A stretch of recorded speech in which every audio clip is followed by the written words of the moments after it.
Ladies, I didn't realize there were so many of you watching my channel. I didn't mean to leave you out. So yes, if you were a grown woman, you need to know where your hardwoods store is at. What do you think? These are some sturdy cabinets. When I was building these, I said I want to build these out of the best materials, the best practice for custom cabinets. I didn't really look into mid-grade or budget construction methods. I don't want to beat a dead horse with this wood in here.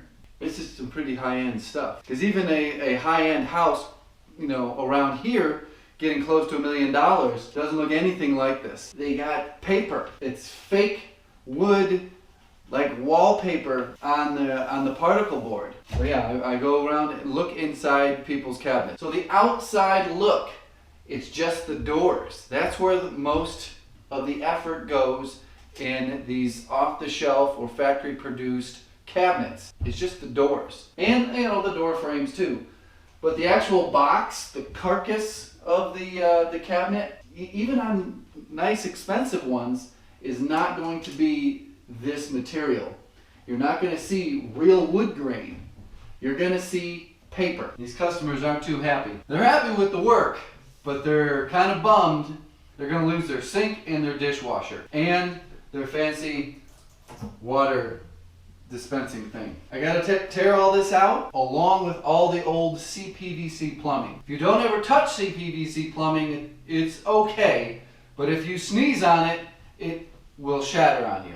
So all the CPVC plumbing's coming out of this area of the kitchen. I think just 2 sections of under cabinet lighting. There's going to be one right here and one right here. That's it. There is this question. It keeps getting asked, and I keep answering it in every video I've addressed it.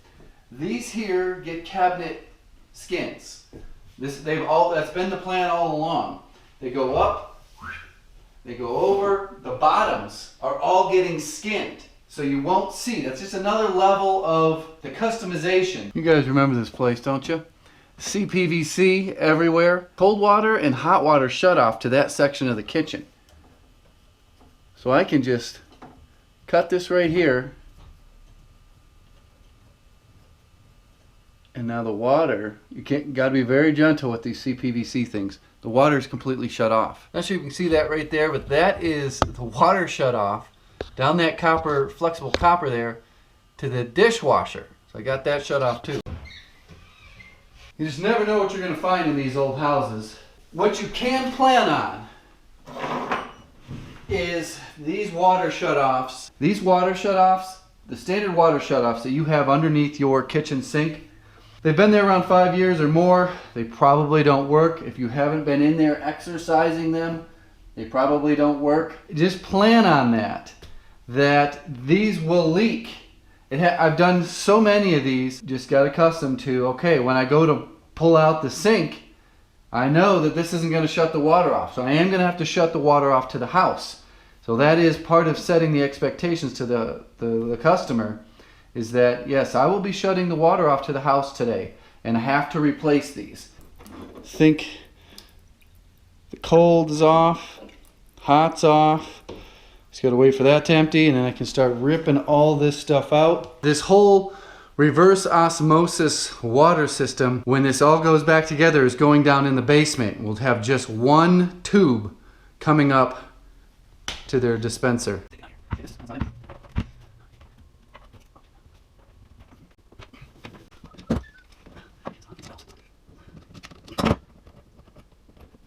Get a lot of questions about the use of Teflon tape, or when to use Teflon tape or pipe dope. This one here, there is no compression. It's just the threads. This is why, I don't know if that's making sense. That's why there is Teflon tape on this. You could have put Teflon tape here, but it would have been quite ridiculous. It does nothing. This one is a compression fitting. You see that rubber washer there?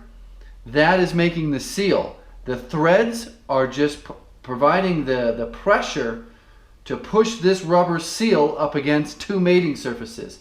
A mating surface on this thing and on the fitting on top of this pipe here. This is another example. This one right here, this is a compression fitting. Let me pop this off for you.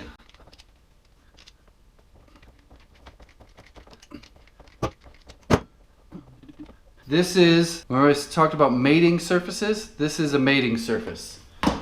In here is a cone-shaped rubber seal.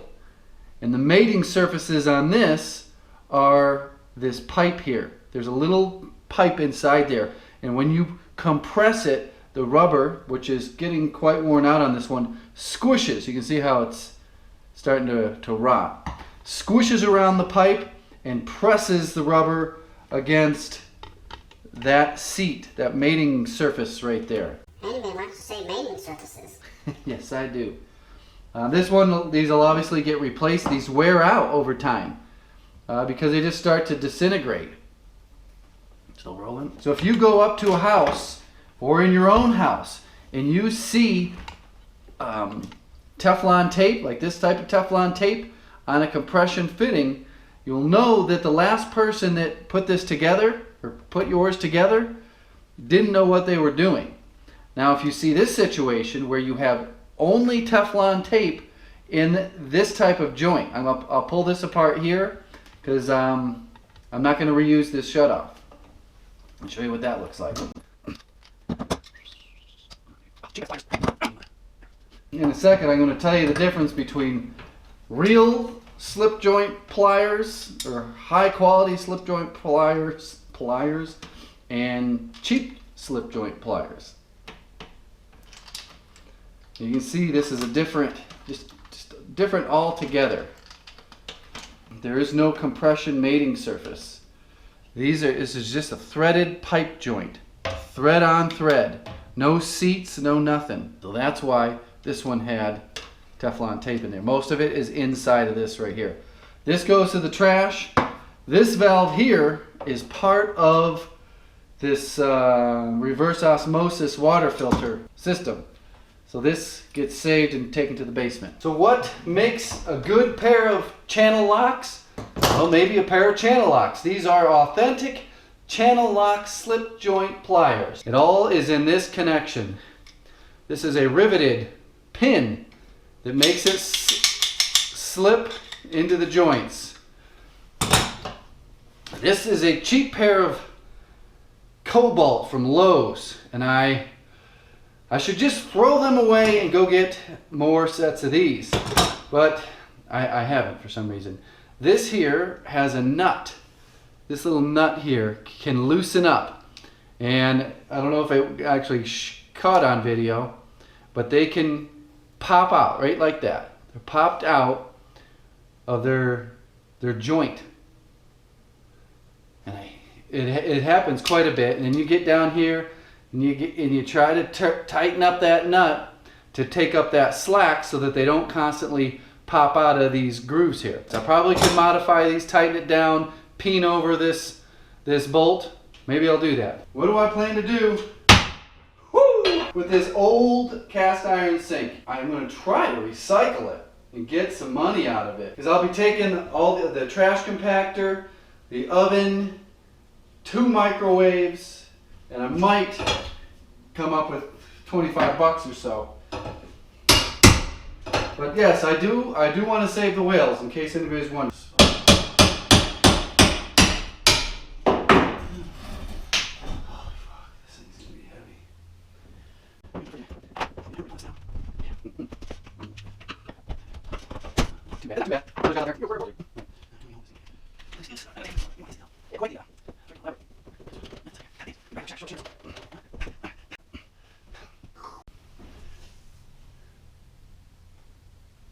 The plan is to get this up, flip it around, and take this water dispenser thing out. That's the only thing that's getting saved off of this. Take this thing off.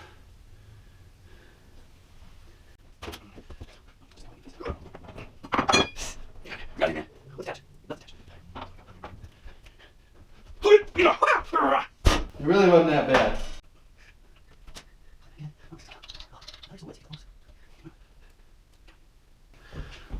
They're basically little mini shark bites, and there's these little safety clips that you push in there to keep back tension on it, and this one is, I guess this goes in like that. Doesn't look very secure. I'm just trying to put them back in here to to store them so I don't lose these little blue clips. Here's a better look at some old school plumbing and some new school plumbing. Studevent. Studevent is just the brand that I think invented these, and everybody just calls them Studevents. It's a charcoal vent that filters out the waste gas or the gas that comes up through here. I've seen entire houses plumbed with just Studevents. That's what you get on those scrapes and fix and flips. This one here, I bet this is a plug, I'm guessing, that goes into the old cast iron drain. This electrical here, this will all get, oh Jesus, a freaking blue line just hanging out there. I bet this is another hot that comes from somewhere, probably this switch here, for the garbage disposal switch. It'll all get torn out. I got a piece of CPVC here, 1/2 inch and 3/4 inch.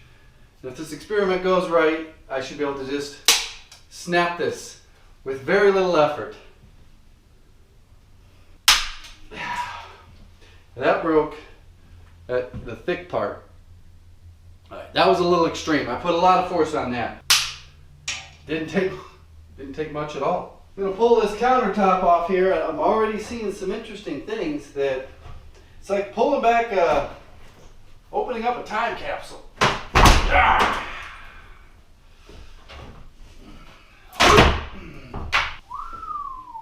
Wait, where's my helper? So this is solid wood planks for something. And as you saw when I took this section out, there's some really good asbestos glue on here. They used to glue something down. It didn't glue the countertop down that I just took off. There was something else here. Maybe, I really don't know, tile or something? We're gonna get this off and see what's under the next layer.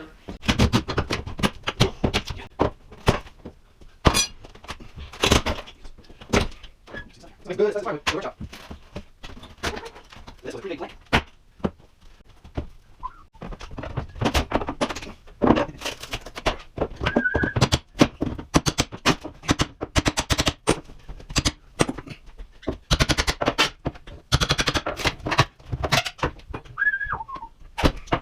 All nailed with hammers.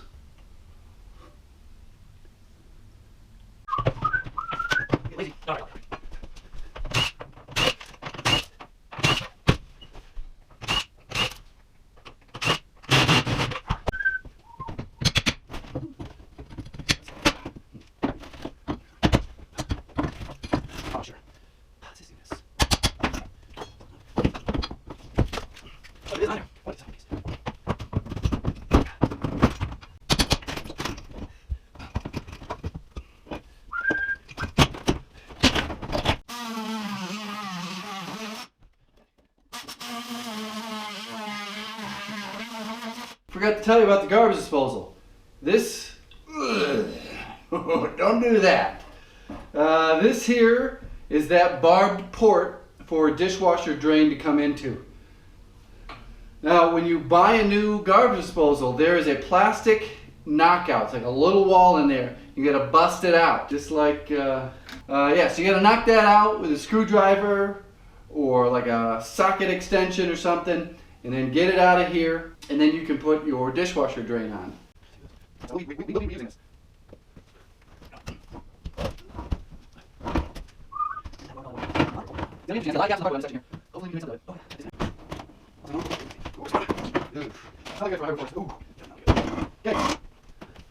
What type of tile do you think should go in this kitchen? I see some massive gaps, but just as a backup plan, I see some sort of staining over here. There may even be glue. And if it's glued down, like the underlayment, well, we'll just cross that bridge when we get there. But as a backup plan, I like to have suggestions for homeowners on design options. What would look good in this kitchen? Yeah, I don't know if you guys can see that. I installed this a while ago. When they had broken CPVC.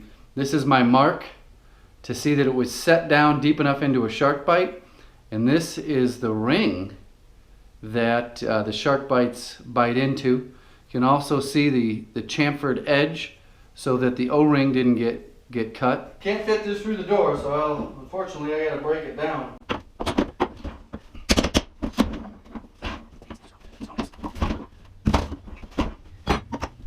Had a ton of questions on this one. They want to know what this air purifier is and where did I get it. And, well, break the dang thing. I'm going to take it apart for you, show you the filters. This is the first filter. I'm going to take this out, blow it off, and this is the second filter.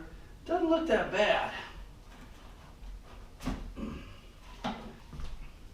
This is the back side. This is actually quite heavy. Very high quality filter. I run it 24/7 during these remodels. I'm going to go clean these off. I'll put a link in the description because people ask. Some people ask, why the hell do you always say you got to put a link in the description?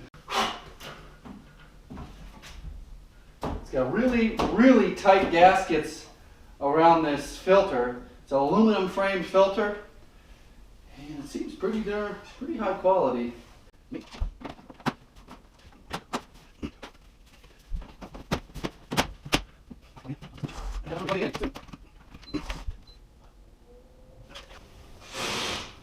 So the next phase is to remove all the electrical, every bit of it that's in this wall and that wall. Starting on this side, this will get the new small appliance circuits, and you can see they already have upgraded some Romex in here.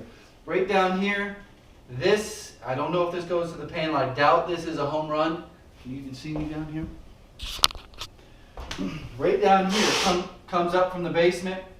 I doubt this is a home run. It probably just goes to a junction box down here. What we'll do is we'll pull all new 12 gauge wire, 12-2 for the appliances. We're going to have a switched outlet, very similar to what was here, for the garbage disposal. That'll have a dedicated circuit. The dishwasher put on a dedicated circuit. Ooh, look at that mess.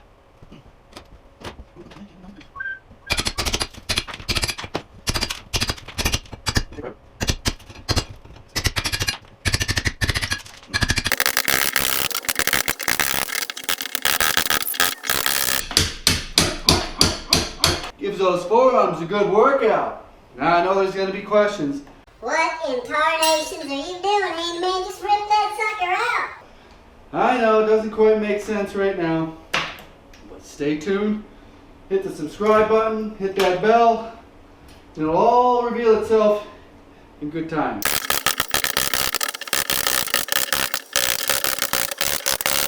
Whew! Those suckers are pumped. Of course, my right one is way bigger than my left one. So I gotta switch gears. I stop being a handyman and I go off to be a YouTuber. Gotta edit videos, upload videos, all that shenanigans for the next 3 hours. Then I come back and I will be marking out the electrical, figuring out what's necessary to take out, what's not necessary to take out. So I hope you enjoyed the video. We learned a little bit about shark bites, learned a little bit about CPVC.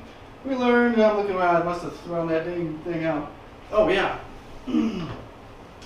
I shared some information with you on slip joint pliers, Studer vents, and I asked for your input on what type of floor do you think would look amazing in this kitchen. Most of the cabinets are going to be white. White uppers. This entire side is going to be white, but down below here, this bank of lowers, this long L-shaped run, does anybody know what color it's going to be? This is the #1 home improvement YouTube channel in the world.